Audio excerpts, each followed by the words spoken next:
Docteur, vous êtes dans votre ville que vous exercez.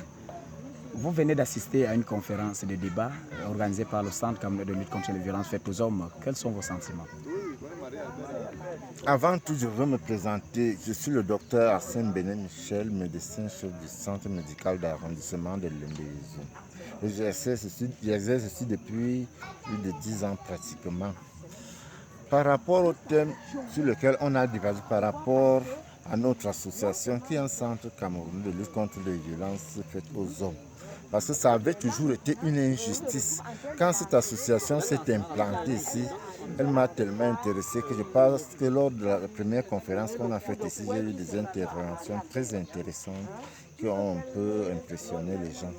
Je crois très bien qu'on a touché le cœur du ballot aujourd'hui parce que la stabilité familiale a été un peu abordée dans tous ces différents aspects et la violence juvénile.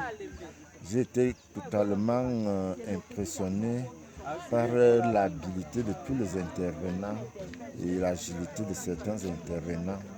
Et pour ça, je dirais que de pareilles initiatives doivent être continuelles. Ça a été vraiment intéressant. Ok.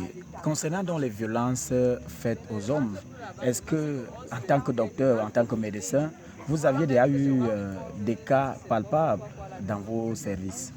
En principe, c'est des situations que je vis presque chaque jour, pour ne pas dire chaque semaine.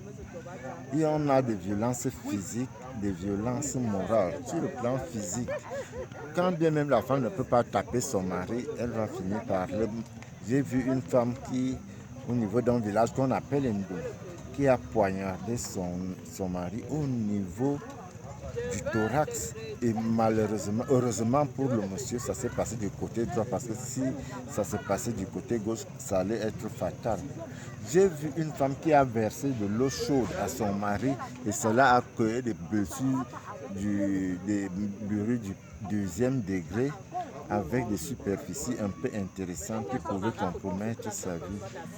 J'ai vu une femme qui a donné un gourdin sur la tête de son mari et qui a développé ce qu'on appelle un hématome suddural. J'étais obligé de les évacuer en urgence à Yaoundé pour qu'on aille faire un scanner.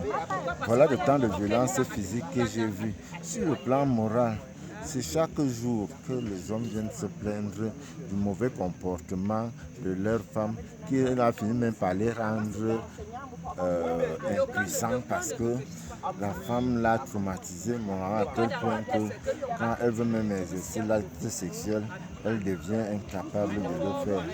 Donc je ne dirais pas que c'est quelque chose que je n'ai jamais rencontré. Je rencontre ça régulièrement.